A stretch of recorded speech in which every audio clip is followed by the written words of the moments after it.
سب سے پہلے تو میں کمیٹی کے ذمہ داروں کو اور یہ جو کوئز کنڈکٹ کی گئی ہے، رکھی گئی ہے، اس کا انتظام کرنے والوں کو مبارکباد پیش کرتا ہوں۔ مجھے مفکر اسلام حضرت مولانا علی میاں رحمۃ اللہ علیہ کا قول اکثر یاد آتا ہے۔ وہ کہا کرتے تھے کہ ملت کے امت کے بند دروازوں پر دستک دینے کے بجائے جو دروازہ کھلا ہو اس سے امت تک پہنچنے کی کوشش کرنی چاہیے۔ یہ دور روایتی طریقوں سے، پرانے طریقوں سے دین کا کام کرنے کا نہیں ہے۔ جس طرح بھی امت اور یہ نئی نسل، نئی جنریشن مسجد سے قریب آ سکتی ہے، دین کے قریب آ سکتی ہے، اللہ کے بتلائے ہوئے احکامات اور نبی کریم صلی اللہ علیہ وسلم کی سیرت اور سنت پر عمل کر سکتی ہے، جو بھی اس کے جائز طریقے ہیں ان طریقوں کے ذریعے سے، ان سورسز کو اختیار کر کے لوگوں کو دین کے، مسجدوں کے، قرآن کے، اللہ کے رسول کے قریب لانا چاہیے۔ اس لیے یہ جو کوئز کی کوشش کی گئی ہے آس پاس کے علاقوں میں اور ان بچوں کو جوڑ کے کوئز رکھی گئی ہے، بڑی اچھی کوشش ہے۔ اس کے ذریعے سے سیرت معلوم ہوتی ہے، دین کی بنیادی باتیں معلوم ہوتی ہیں۔ بہت سارا دین کوئز کمپٹیشن کے حوالے سے سیکھنے کو مل جاتا۔ ہمارے پاس مسجد میں ہیبٹس پہ ہماری مسجد ہے تو ہر سال ربیع الاول کے موقع پر ہم ایسی کوئز رکھتے ہیں اور اس کا بہت فائدہ ہم کو محسوس ہوتا ہے۔ لوگ آتے ہیں، فیڈ بیک دیتے ہیں، صرف سیرت کی نہیں۔ میں یہاں جو ذمہ دار بیٹھے ہوئے ہیں ان سے یہ درخواست کروں گا کہ جو سیرت کی بنیادی معلومات ہیں ان معلومات سے ہٹ کے جو پریکٹیکل لائف میں کام آنے والی چیزیں ہیں، ہماری گھریلو زندگی میں، ہماری معاشرتی زندگی میں جو دین کام آنے والا ہے، اس دین کو اور دین کی ان معلومات کو بھی کوئز کا حصہ بنانا چاہیے۔ اگر چھوٹے بچوں کے لیے رکھا جا رہا ہے تو ان کی ضرورت کے حساب سے، اور بڑے لوگوں کے لیے رکھا جا رہا ہے تو ان کی ضرورت کے حساب سے۔ یہ دین صرف چھوٹے بچوں کو سیکھنا نہیں ہے، آج کل کے دور میں تو بڑے بڑے لوگوں کو بھی دین کی بنیادی معلومات سے واقفیت نہیں ہے۔ پہلی مرتبہ ہم نے ہمارے پاس کوئز رکھی تھی۔ کوئز کے دن میں نے ایک نوجوان مسلمان، ہمارے مسلی، ان کو میں نے دیکھا کہ وہ پیپر لے کے بیٹھے ہوئے تھے، لکھ نہیں رہے تھے کچھ بھی۔ میں نے ان سے پوچھا کہ کیا مسئلہ ہے، کیا ماجرا ہے، لکھ کیوں نہیں رہے؟ حالانکہ وہ چونکہ مارکیٹ ہے اس لیے ہم اس میں صرف صحیح آنسر کو چوز کر کے اس کے اوپر جو ٹک لگانے کا آپشن ہوتا ہے اسی طریقے سے ہم پیپر بناتے ہیں، لکھنے کا نہیں رکھتے، کیونکہ بہت سارے لوگ لکھنا پڑھنا بھی نہیں جانتے، کام کرنے والے، دکانوں میں ملازم، امپلائی، تو وہ پیپر لے کے بیٹھے ہوئے تھے بڑی دیر سے، کسی کو ٹک بھی نہیں لگایا، نشان نہیں لگایا، پڑھے نہیں کچھ انہوں۔ میں ان کو پوچھا کہ کیا ماجرا ہے، کیوں آپ لکھ نہیں رہے ہیں؟ انہوں بولے میرے کو پڑھنے بھی نہیں آتا۔ بولے میں ان کو پوچھا پھر آپ پڑھنے نہیں آتے، پڑھنا نہیں آتا بول رہے ہیں، پھر بھی آپ کوئز میں حصہ لے لیے؟ تو میں سیکھنے کی نیت سے لیا۔ پھر آپ تیاری کیسا کریں؟ تو بولے کہ میری بہن کو اردو آتی ہے، میں روزانہ 5 سوال 8 سوال 10 سوال اپنی بہن سے پڑھوا کے یاد کرتا تھا، اور تقریباً میں 50 سوال اس طرح یاد کر کے آیا۔ یاد تو ہے میرے کو، جوابات معلوم ہے، لیکن پڑھنے نہیں آ رہا، اس لیے میں اس پہ نشان نہیں لگا سکتا۔ تو اس عمر کے نوجوانوں کو بھی اللہ رب العزت نے ایسا شوق دین سیکھنے کا عطا فرمایا۔ اس کوئز سے بھی ایسے فائدے امت تک پہنچتے ہیں۔ چھوٹے سے 8-9 سال کے 10 سال کے بچے سے لے کر 60-70 سال کے بوڑھوں تک اس کوئز میں حصہ لیتے ہیں۔ ہم کوئی عمر کی لیمٹ، ایج کی لیمٹ بھی نہیں رکھتے۔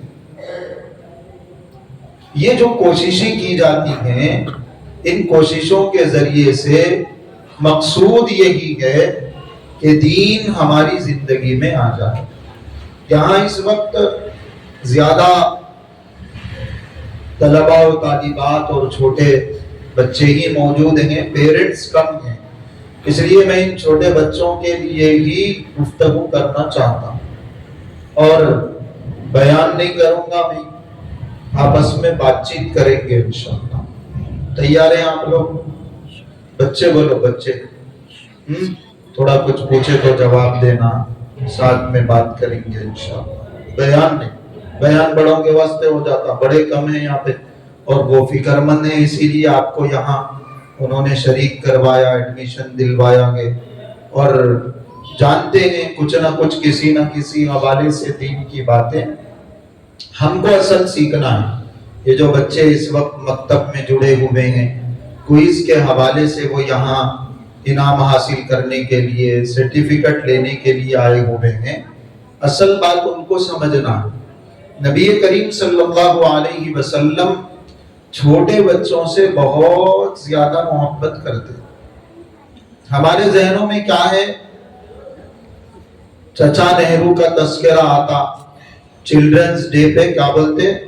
چھوٹے بچوں سے بہت محبت کرتے تھے انہوں، اس لیے ان کی پیدائش کے دن ہم کیا سیلیبریٹ کرتے؟ Children's day. ان کی پیدائش کے دن ہی کرتے، کئی کو کرتے، اس لیے کہ وہ بچوں سے بہت محبت کرتے۔ حالانکہ اگر ہم حضور پاک صلی اللہ علیہ وسلم کی سیرت پڑھیں گے، آپ کو پتا چلے گا کہ اس کائنات میں سب سے زیادہ محبت بچوں سے نبی کریم صلی اللہ علیہ وسلم نے فرمایا۔ ہمارے ماں باپ بھی ہم سے اتنی محبت نہیں کر سکتے جتنی محبت حضور نے ہم سے کی۔ حضرت انس بن مالک رضی اللہ عنہ نبی کریم صلی اللہ علیہ وسلم کی خدمت کرتے تھے، زیادہ ایج نہیں تھی ان کی، یہی 10-11 سال 12 سال 13 سال ٹینیجر تھے، اور آپ علیہ السلام کی خدمت میں 10 سال تک رہے۔ کتنے سال؟ 10 سال حضرت انس رضی اللہ عنہ نے خدمت کی۔ حضرت انس رضی اللہ عنہ فرماتے ہیں کہ ان 10 سالوں میں کبھی نبی کریم صلی اللہ علیہ وسلم نے مجھے یہ نہیں پوچھا کہ تم نے یہ کام کیوں کیا اور یہ کام کیوں نہیں کیا۔ ہمارے کو بھی امی ابا کام لگاتے نا گھر میں، باہر سے کچھ لاؤ بولتے، گھر میں کچھ کام کرو بولتے، کرنا گھر میں کام، کرتے نہیں کرتے کام کرنا، گھر میں کام کرنا چاہیے۔ ہمارے کو بھی کام لگاتے، ہم کام نہیں کرے تو کیا کرتے امی ابا؟ غصہ کرتے، ڈانٹتے، کبھی مارتے بھی، کام غلط کرے تو سزا بھی ملتی، ٹھیک ہے۔ حضرت انس رضی اللہ عنہ بھی چونکہ بچے تھے، باہر نکلتے کبھی کھیل کود میں مصروف ہو جاتے، جیسے ہم ہو جاتے، دوستوں کے ساتھ ملے، کھیلنے لگ گئے، باہر چلے گئے، امی بولے سو کام بھول گئے، پیسے گھما دیے۔ حضرت انس بن مالک رضی اللہ عنہ باہر آ کے دوستوں کے ساتھ، بچوں کے ساتھ کھیلنے میں، کاموں میں لگ جاتے تھے، کام بھول جاتے تھے۔ نبی کریم صلی اللہ علیہ وسلم آتے اور انتہائی محبت کے ساتھ حضرت انس رضی اللہ عنہ کے سر پر ہاتھ رکھ کے کام یاد دلاتے اور واپس چلے گئے. ڈانٹا نہیں کبھی آپ علیہ السلام. میں اس لیے یہ بات بولا کہ ہمارے ماں باپ ہم سے اتنی محبت نہیں کر سکتے جتنی محبت نبی کریم صلی اللہ علیہ وسلم نے بچوں سے کی. ڈانٹا نہیں کبھی کہ تم یہ کام کیوں نہیں کرے, میں یہ بولا تھا نا, تم یہ کام کیوں کر کے آئے, ایسا کیوں کرے, ایسا کیوں نہیں کرے. جیسا ہم اپنے ماں باپ سے ڈانٹ ڈپٹ سنتے ہیں, ان کا ڈانٹ ڈپٹ کرنا بھی صحیح ہے, وہ بھی تربیت کے لیے ہے. لیکن نبی کریم صلی اللہ علیہ وسلم بچوں سے اتنی زیادہ محبت کرتے تھے کہ آپ علیہ السلام دنیاوی معاملات میں کسی کام کے خراب ہو جانے پہ بھی کبھی نبی کریم صلی اللہ علیہ وسلم نے بچوں کو نہیں ڈانٹا. ہجرت کے موقع پر چھوٹی چھوٹی بچیاں گنگنا رہی تھی اور ترانے گا رہی تھی. مدینہ منورہ جب تشریف لائے آپ علیہ السلام, حضرت ابوبکر صدیق رضی اللہ عنہ نے روک دیا کہ دیکھ نہیں رہے حضور کا ادب احترام کیا گئے, حضور کی عظمت کیا ہے, ان کے سامنے یہ سب چیزیں کر رہے ہو. تو نبی کریم صلی اللہ علیہ وسلم نے حضرت ابوبکر کو روک دیا اور فرمایا کہ یہ بچیاں, یہ چھوٹی چھوٹی لڑکیاں خوشی کو منا رہی ہیں, خوشی سیلیبریٹ کر رہی ہیں, اس لیے ان کو روکو نہیں, یہ جو کر رہی ہیں کرنے دو. اس طرح آپ علیہ السلام نے بچوں سے لاڑ پیار فرمایا, سر پہ ہاتھ پھیرا کرتے تھے. آپ علیہ السلام, اے بچوں ادھر سنو ماں, ادھر تھوڑی دیر بیٹھو, زیادہ لمبا بیان نہیں کروں, آپ لوگوں کے واسطے بول رہا ہوں, بلا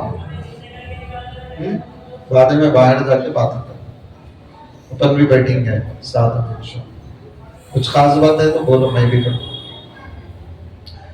تو نبی کریم صلی اللہ علیہ وسلم بچوں کو پیشانی پہ بوسہ دیا کرتے تھے. ایک صحابی آئے, کہنے لگے کہ ہم تو بچوں سے اتنا لاڑ پیار نہیں کرتے. تو آپ علیہ السلام نے ارشاد فرمایا کہ اگر اللہ نے تمہارے دل سے رحمت اور محبت نکال دی ہے تو اس میں میرا کیا قصور ہے. میں تو اللہ کی طرف سے بھیجا ہوا پیغمبر ہوں, مجھے رحمت للعالمین بنا کے بھیجا گیا, تمام لوگوں کے لیے رحمت ہے. جیسے بڑوں کے لیے نبی کریم صلی اللہ علیہ وسلم کی محبتیں ہیں, آپ علیہ السلام کی تعلیمات ہیں, ایسے ہی ہمارے لیے بھی ہے, چھوٹے بچوں کے لیے بھی ہے.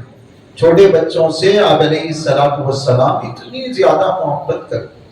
خطبہ دے رہے ممبر پہ بیٹھ کے, آج کل اگر ذرا کوئی چھوٹا بچہ گڑبڑ کر دیا تو امام صاحب کیا کرتے, فوری غصہ کر دیتے, ڈانٹ دیتے.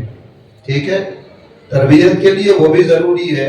امام صاحب کو نکو دیکھو, ایسا منصاب بھی بولے تو غلط کرتے, منصاب جو کر رہے ہیں وہ صحیح کر رہے ہیں. تربیت کے لیے ہماری تربیت بھی ضروری ہے.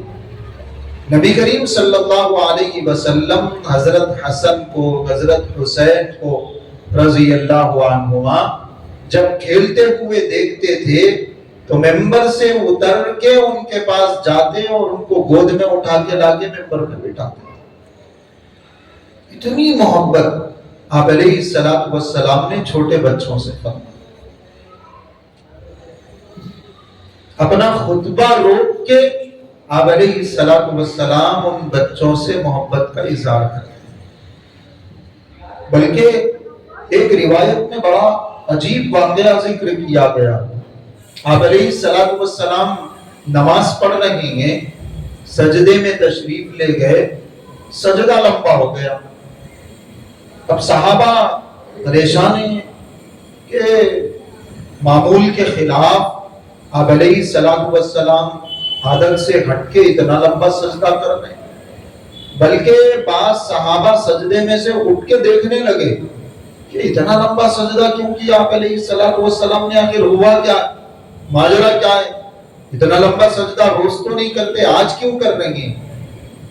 نماز ختم ہو گئی, صحابہ نے آپ علیہ السلام سے پوچھا اللہ کے رسول آپ نے آج اپنی عادت کے خلاف روزانہ جیسے مختصر سجدہ کرتے تھے آج لمبا سجدہ کر دیا۔ آپ علیہ السلام نے ارشاد فرمایا کہ حسن اور حسین میرے کندھے پر سوار ہو گئے تھے، میں سجدے میں گیا، جیسے بڑے سجدے میں جاتے تو بچے آ کے گھر میں ان کے اوپر بیٹھ جاتے، تو آپ علیہ السلام نے فرمایا کہ میرے نواسے میرے اوپر سوار ہو گئے، مجھے گوارا نہ ہوا کہ میں ان کے کھیل کو ڈسٹرب کروں، میں اگر اٹھوں گا تو ان کا کھیل ڈسٹرب ہو جائے گا، اس لیے میں نے ان کو کھیلنے کا موقع دیا اور اپنا سجدہ لمبا کریں۔ ایسی بے مثال سیرت نبی کریم صلی اللہ علیہ وسلم نے ہمارے سامنے پیش کر، ایسی محبت آپ علیہ السلام اپنے معصوم نواسوں سے، چھوٹے بچوں سے کرتے۔ آپ سوچئے کہ آپ علیہ السلام کا مقام، مرتبہ، نبی کریم صلی اللہ علیہ وسلم کی عزت کتنی زیادہ بلند ہے۔ کوئی صحابی آپ علیہ السلام کی مجلس میں آپ کو نظر بھر کے دیکھ نہیں سکتا، ایسا رعب، ایسا دبدبا اللہ رب العزت نے نبی کریم صلی اللہ علیہ وسلم کو عطا فرمایا۔ لیکن آپ جب گھر میں تشریف لے جا رہے ہیں، بچوں کے ساتھ کھیل میں اتنا مصروف ہو رہے ہیں، ایک روایت میں ہے کہ آپ علیہ السلام اس طرح سواری کی طرح بن گئے اور حضرت حسن حضرت حسین آپ علیہ السلام کی پیٹھ پہ سوار ہوئے، ادھر سے ادھر آپ علیہ السلام ان کو گھر میں لے کے پھر گئے۔ بڑے بھی یہاں بیٹھے ہوئے ہیں، ہم سمجھتے بچوں کو زیادہ لاڑ پیار نہیں کرنا، باپ کا کردار تو اس بارے میں بہت مشفقانہ ہونا چاہیے، محبت بھرا رویہ، تربیت کے ساتھ، ہلکی پھلکی سختی کے ساتھ۔ آج کے ماحول میں جتنی زیادہ ہم بچوں کو محبت دیں گے اتنا زیادہ بچے ہمارے فرما بردار کریں گے۔ نبی کریم صلی اللہ علیہ وسلم ایسی عزت کے باوجود، ایسے وقار کے باوجود حضرت حسن حضرت حسین کو اپنے اوپر سوار کر کے ادھر سے ادھر لے کے جا رہے ہیں۔ حضرت ابو بکر نے فرمایا کیا بہترین سواری ہے، حضور کے بارے میں فرمایا کیا بہترین سواری ہے، تو آپ علیہ السلام نے جواب دیا کہ سوار بھی تو بہترین ہے، سوار ہونے والے بھی میرے نواسے یہ بھی بہترین ہے۔ نبی کریم صلی اللہ علیہ وسلم بچوں سے اتنی زیادہ محبت کرتے ہیں۔ آپ علیہ السلام نے ارشاد فرمایا لیس منا من لم یرحم صغیرنا، وہ شخص مسلمان نہیں ہے جو ہمارے چھوٹے بچوں کے ساتھ شفقت کا، محبت کا معاملہ نہ کرے۔ چھوٹوں کو آپ علیہ السلام نے اتنی اہمیت دی، چھوٹے بچے اتنے اہم ہیں ہماری قوم کے لیے، ہماری ملت کے لیے، کہ ان بچوں کے اوپر جو رحم نہیں کرتے، ان کے ساتھ اچھا بیہیویئر نہیں رکھتے، ایسے لوگوں کے بارے میں فرمایا کہ ان کا ہمارے دین سے کوئی تعلق نہیں۔ تو پیارے بچوں، عزیز بچوں، نبی کریم صلی اللہ علیہ وسلم نے جب ہم سے اتنی محبت فرمائی ہے تو ہمارا کام کیا ہے؟ ہم بھی آپ علیہ السلام سے سب سے زیادہ محبت کرنا۔ سب سے زیادہ کس سے محبت کرنا؟ نبی کریم صلی اللہ علیہ وسلم سے محبت کرنا۔ ہر چیز سے زیادہ محبت ہمیں حضور اکرم صلی اللہ علیہ وسلم کی ذات سے، آپ علیہ السلام کی سیرت سے، آپ علیہ السلام کی سنتوں سے ہونی چاہیے۔ نبی کریم صلی اللہ علیہ وسلم سے محبت کا یہ تقاضا ہے۔ ہم اپنے ماں باپ سے کئی کو محبت کرنے اس لیے کہ انہوں ہمارے سے محبت کرتے، ہمارا دوست ہمارے ساتھ اچھا رہ رہا تو ہم بھی اس کے ساتھ اچھا رہتے نہیں رہتے۔ ایسے ہی جب آپ علیہ السلام نے ہم سے بچوں سے اتنی محبت کی ہے تو ہمارا بھی کام ہے کہ بدلے میں آپ علیہ السلام سے سب سے زیادہ محبت کرنا. اور محبت کا مطلب یہ ہے کہ نبی کریم صلی اللہ علیہ وسلم کی سیرت پر عمل کرنا، سنت پر عمل کرنا. جو باتیں یہاں ہمیں سکھائی جا رہی ہیں، بتلائی جا رہی ہیں، ان باتوں کو اپنی پریکٹیکل لائف میں لے کے آنا. جو باتیں بھی، جو دعائیں روزانہ ہم سیکھ رہی، جو سنتیں سیکھ رہی، جو آداب ہم کو بتائے جا رہی، اور اب سیرت کوئز میں جو کچھ بھی ہم نے سیکھا ہے، اگر اس کا تعلق ہماری پریکٹیکل لائف سے ہے، ہماری عملی زندگی سے، گھریلو زندگی سے ہے، تو اس کو فالو کرنا اصل بات ہے. خالی سیرت کوئز میں حصہ لیے اور اچھا یاد کر لے کے، اچھا رٹ لے کے، اچھے مارکس لا کے انعام لے لیے تو کافی نہیں ہے. اصل مسئلہ کیا ہے؟ یہ چیزیں ہماری پریکٹیکل لائف میں آ. جیسے ابھی تقریر کرے انہوں، نماز بہت اہم ترین عبادت ہے، بلکہ بدل. اس کا مطلب کیا ہے؟ نماز کسی بھی حالت میں چھوڑنا نہیں ہے. نبی کریم صلی اللہ علیہ وسلم نے فرمایا کہ 7 سال کی عمر میں نماز پڑھنے کا حکم دو، 10 سال کی عمر میں نماز نہیں پڑھے تو ان کو مار کے نماز کا پابند بناؤ. حالانکہ 10 سال میں نماز فرض نہیں ہوتی، لیکن بچپن سے اگر عادت ہوگی تو نماز فرض ہونے کے بعد بھی نماز نہیں چھوٹے. جتنی باتیں یہاں ہمارے سامنے آ رہی ہیں، تقریروں کے ذریعے سے، کوئز کے ذریعے سے، مکتب میں جو روزانہ تعلیم ہو رہی ہے، اس تعلیم کے ذریعے سے جتنی باتیں ہمیں سکھائی جا رہی ہیں، وہ یا مسجد سے نکلتے ہوئے چھوڑ کے نہیں جانا، گھر میں جا کے اس کو اپلائی کرنا. نماز کے بارے میں ہم ابھی سنیں، آج اتنے طلبہ طالبات میں سے، اتنے اسٹوڈنٹس میں سے جو فجر کی نماز نہیں پڑھے، ذرا ہاتھ اٹھاؤ. فجر کی نماز نہیں پڑھے، نہیں پڑھے سو والے زیادہ ہے. دیکھیے اتنی بڑی تعداد ہے فجر کی نماز نہیں پڑھنے والوں کی. بلکہ آپ دل پہ نہ کھولو میری بات، تقریر نماز کے بارے میں کرے اور نماز ہی نہیں پڑھے تو اثر کیسا ہوتا اس کے؟ ان باتوں کا اثر اس وقت ہوگا جب ہم خود عمل کر کے دوسروں کو بتائیں. ہمارے کو معلوم ہو گیا نماز اتنی بڑی عبادت ہے، اتنی اہم ترین عبادت ہے، تو آج اس مجلس سے اٹھنے سے پہلے یہ ارادہ کر کے جانا کہ ہم آج کے بعد کوئی نماز نہیں چھوڑیں گے. بولو انشاءاللہ، بولو انشاءاللہ. آج ظہر کی نماز سے ہماری ایک نماز بھی نہیں چھوٹے.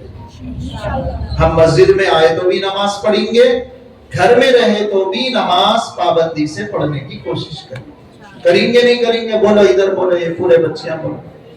کرتے نہیں کرتے پابندی سے؟ گھر میں ماحول رہنے دو، نہیں رہنے دو.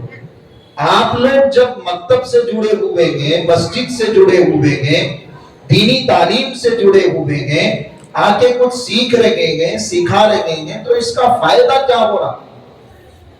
ہم گھر میں گئے تو ہمارے ماں باپ ہمارے اوپر رشک کرنا، بچہ جا کے کیا بہترین باتیں سیکھ گیا، بچی جا کے ماشاءاللہ نمازوں کی پابند بن گئی، ہماری فرما برداری کر رہی بچی، ہر بات سن لی، مان لی.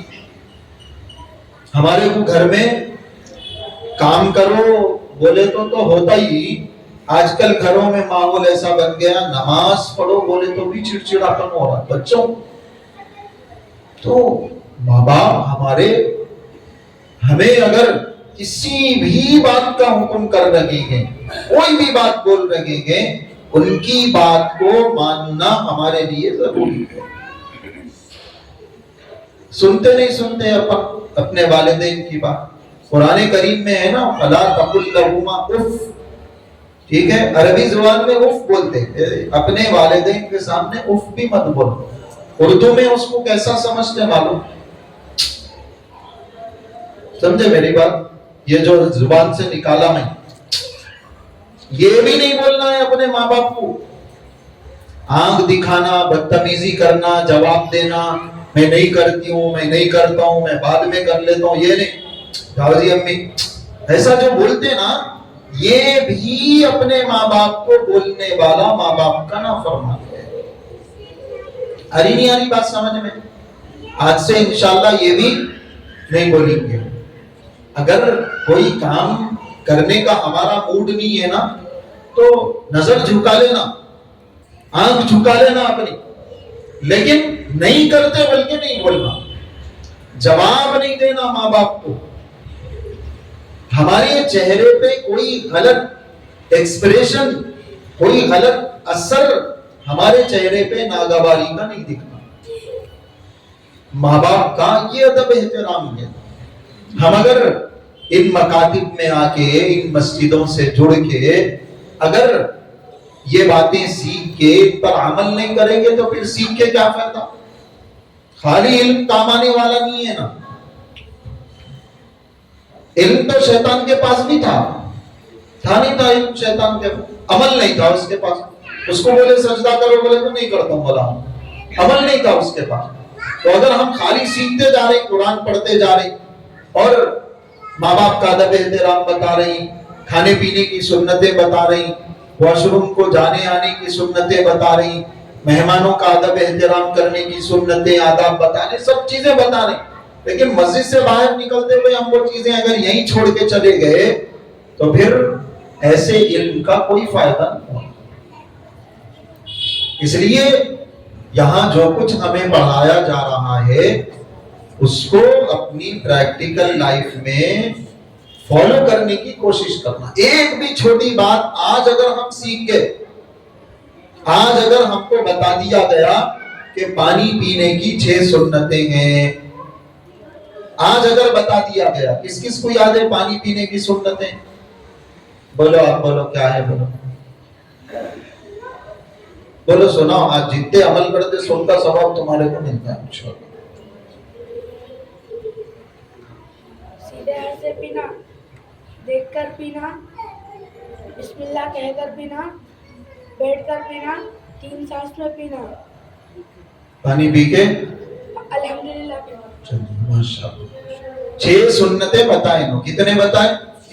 کون کون اس پہ پابندی سے عمل کر رہے ہیں بولو؟ ماشاءاللہ۔ ابھی بھی بہت سارے بچے بچیاں ایسے ہیں جو عمل نہیں کرتے۔ آج سے ارادہ کر لینا کہ آج سے ہم پانی پینے کی ان سنتوں پر عمل کریں گے۔ ہمارے بڑے بھائی اگر نہیں عمل کرنے بتانا، چھوٹی بہن عمل نہیں کرنی ان کو بھی بتانا، نہیں یہ پانی پینے کی سنت ہے، ان کے سامنے آپ بیٹھ کے پیو، انہوں بھی بیٹھ کے پیتے۔ سمجھے نہیں سمجھے؟ آپ ہمیشہ جو کریں گے آپ کے گھر والے، چھوٹے بھائی بہن، بڑے فالو بھی کرتے اور بڑے آپ کو ان سنتوں پر عمل کرتے ہوئے دیکھ کے خوش ہوتے، دعائیں دیتے، مول صاحب کو بھی دعا ملتی اور آپ کو بھی دعائیں دیتے۔ جو کچھ بھی ہم یہاں پڑھ رہے ہیں، ایک مثال میں آپ کو دے کے بتایا پانی پینے کی سنت، باقی جتنی سنتیں ہم کو بتلائی جا رہی ہیں، جس دن وہ سنت ہمارے سامنے آ گئی، وہ طریقہ ہمارے سامنے آ گیا، اس دن سے اس طریقے کو فالو کرنا شروع کر دیں۔ ارے نہیں ہمارے گھر میں ماحول نہیں ہے، ہم پہلے سے ایک الگ طریقے سے یہ کام کرتے، یہ بہانے نہیں کرنا۔ کوئی مانو نہ مانو، کوئی سنو نہ سنو، دین کی بات ہمارے سامنے آ گئی تو اس پہ عمل کرنا فوری شروع کر دیں۔ نمازوں کی پابندی سے لے کے چھوٹی چھوٹی سنتوں تک اگر ہم ان مکاتب میں سکھائی جانے والی باتوں پر عمل کریں گے، انشاءاللہ ہمارے گھر میں رحمتیں، برکتیں، اللہ پاک کی طرف سے نور برسے گا۔ ہمارے گھروں میں رحمت برکت کیوں نہیں ہے؟ نمازوں کی پابندی نہیں اور حضور اکرم صلی اللہ علیہ وسلم کی بتلائی ہوئی تعلیمات پر عمل نہیں کرنا۔ معلوم ہے سنت ہمارے کو، سر پہ اوڑھ کے کھانا یہ کھانے کا ادب ہے، دستر لگا ہوا ہے، ہمارا سر کھلا ہے، ہم ایسے ہی آگے بیٹھ کے کھانا شروع کریں۔ اس لیے کھانے سے برکت ختم ہو گئی، نہ صحت کا فائدہ ہو رہا کھانے سے، نہ ہمارے دین ایمان کا کوئی فائدہ ہو رہا، کھانے میں بے برکتی ہے، جسم کو بھی نہیں لگ رہا، گھر سے بھی برکت ختم ہو رہا ہے۔ سنتوں میں اللہ رب العزت نے بہت نور رکھا ہے، بہت برکتیں رکھی ہیں، معمولی سنتوں پر عمل کا اللہ رب العزت کی طرف سے بہت بڑا اجر و ثواب دیا جاتا ہے۔ حدیث پاک میں ہے کہ جو فتنوں کے دور میں ایک سنت کو زندہ کرے گا، اللہ رب العزت اس کو 100 شہیدوں کا ثواب دے گا۔ ایک سنت پر عمل کرے گا، ایک سنت کو زندہ کرے گا، 100 شہیدوں کا۔ ایک شہید کا ثواب ہی اتنا بڑا ہے کہ اس کے خون کا قطرہ زمین پہ گرنے سے پہلے اللہ پاک اس کی بخشش فرما دیتے ہیں۔ شہیدوں کے بارے میں فرمایا گیا انہیں مردہ مت کہو، وہ زندہ ہیں اور ان تک روزی پہنچائی جا رہی ہے۔ بہت بڑے مرتبے، انبیاء کے بعد صدیقین اور اس کے بعد شہداء، ایسا بڑا مرتبہ۔ تو 100 شہیدوں کا ثواب ملے گا ایک سنت کو زندہ کرنے سے۔ ہم نے یہاں سنت سیکھ لی اور ہمیں معلوم ہے کہ گھر میں اس سنت پر عمل نہیں ہو رہا ہے، تو اپنے گھر میں جا کے یہ بولنا کہ ہمارے کو مول صاحب بتائے کہ یہ سنت ہے، میں آج سے اس سنت پر عمل کروں گا۔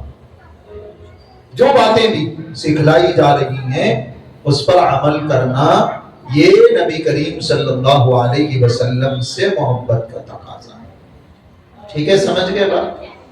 اب جو ہمیں مکاتب سے جوڑ کے سکھایا جا رہا ہے، قرآن کریم جو ہمیں قرآن کی جو تعلیم دی جا رہی ہے وہ کوئی معمولی تعلیم نہیں ہے۔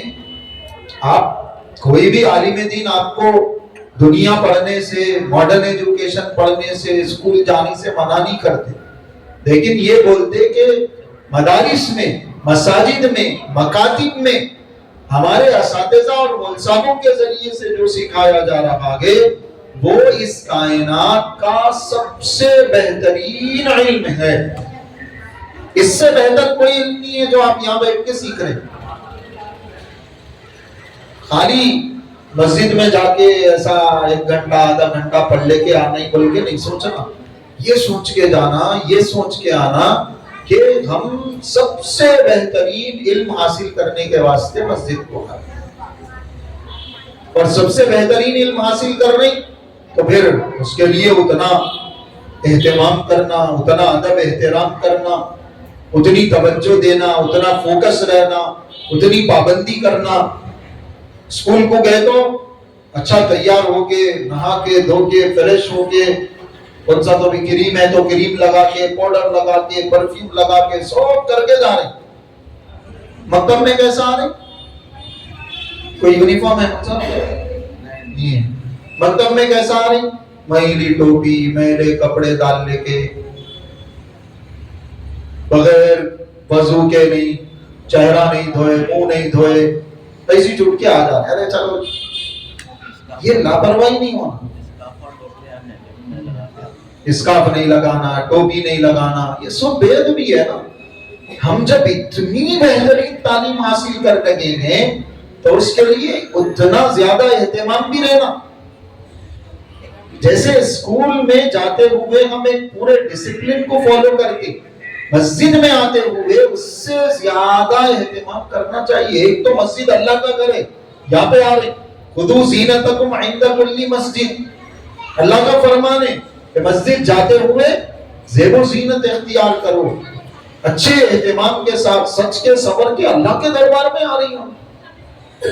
ذرا فنکشن میں گئے تو خوب تیار ہو کے، اچھا کوٹ ووٹ ڈال لے کے، ولیمے میں، شادی میں جا رہے ہیں، مسجد کو آئے تو میلے کپڑے پہن کے آ رہے ہیں۔ علماء اکرام نے بات لکھی ہے کہ جس لباس میں ہم کسی دعوت میں عام لوگوں کے پاس جانا غلط سمجھتے ہیں، اس لباس میں مسجد میں بھی نہیں آنا چاہیے۔ تو ہم جو کپڑے پہن کے کسی فنکشن میں جاتے، مکتب کو جو کپڑے پہن کے جاتے کوئی بھی، ہم جیسے کپڑے پہن کے، جیسی بے ڈھنگ کی صورت ڈال لے کے، بے ڈھنگا حلیہ لے لے کے، ہم جیسا مسجد کو آ رہی، مکتب کو آ رہی، قرآن کریم پڑھنے کے واسطے آ رہی، اس حالت میں ہم کبھی آنٹی کے پاس گئے دعوت میں، کسی فنکشن میں، ولیمے میں، شادی میں نہیں جاتے نا. مسجد کو، مکتب کو آتے ہوئے بھی نہیں آنا، ویسا تھوڑا اچھا تیار ہو کے، فریش ہو کے مسجد کو، کیونکہ یہ جو علم ہے یہ کائنات کا سب سے بہترین علم ہے. بہت ساری فضیلتیں ہیں، بات لمبی ہو جائے گی. میں آپ کو 2 باتیں سناتا ہوں. قرآن کا علم کتنا زیادہ اہم ہے. آخرت میں جو ملے گا ثواب، جو درجات ہیں، جو اللہ پاک فرمائیں گے کہ جتنا قرآن یاد ہے اتنا آگے بڑھتے جاؤ، چڑھتے جاؤ، اتنے مرتبے ملیں گے. حافظ قرآن کے بارے میں فرمایا گیا کہ ان کے والدین کو ایسا تاج پہنایا جائے گا کہ اس تاج کی روشنی سورج کی روشنی سے زیادہ ہوگی، اور سورج بھی وہ جو ہمارے گھروں کے اوپر ہو. اتنی دور ہے سورج تو پوری دنیا کو روشن کر رہا ہے. اگر یہ سورج خالی ہمارے گھر میں اتر گیا تو کتنی روشنی ہوگی. فرمایا اس سے زیادہ روشن تاج حافظ قرآن کے ماں باپ کو پہنایا جائے گا. تو جو خود حافظ قرآن ہے اس کو کیا عزت دی جائے گی، کیا رتبہ ملے گا، اس کا ہم تصور بھی نہیں کر سکتے. تو قرآن کریم سے جو شخص جڑ جاتا ہے اللہ پاک اس کو ایسی عزتیں عطا کرتے ہیں. یہ فضیلتیں، یہ رتبے تو ہم جانتے ہیں، لیکن نبی کریم صلی اللہ علیہ وسلم نے اس دنیا میں بھی بتایا کہ ایک حافظ قرآن کی، قرآن کریم سے تعلق رکھنے والے کی اہمیت کیا ہے. 2 واقعے مختصر میں بتا کے انشاءاللہ بات ختم کروں گا. مسلمانوں اور کافروں کی، نان مسلمز کی جو پہلی لڑائی ہوئی، کون سی ہوئی بولو ذرا، زور سے بولو. ایک ہی 6 بولنے والے. اب بھی پڑھے نا سیرت کوئز میں، ابھی حصہ لیے، اس میں نہیں آیا سوال. یہ مسلمانوں کی سب سے پہلی لڑائی کون سی ہے؟ زور سے ٹھہر کے بولو ذرا، بولو. جنگ بدر ہے. مسلمانوں کی سب سے پہلی لڑائی کون سی ہے؟ بولو ذرا، سوچ بولو، کون سی لڑائی ہے؟ جنگ بدر ہے. جنگ بدر میں مسلمان 313 تھے اور جو کافر و مشرک تھے وہ 1000 تھے. اللہ رب العزت نے مسلمانوں کو فتح عطا فرمائی، جیت عطا فرمائی. یہ پہلا معرکہ، پہلی جنگ تو بہت سارے لوگوں کو یاد رہتی، معلوم رہتا اور سنے ہوئے رہتے. دوسری جنگ کون سی ہے بولو ذرا.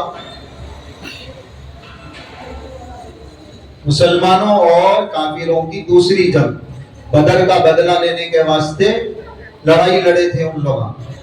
بڑوں میں سے کوئی بتا دیجیے، بڑوں میں سے جو پیرنٹس آئے ہوئے ہیں بتائیے.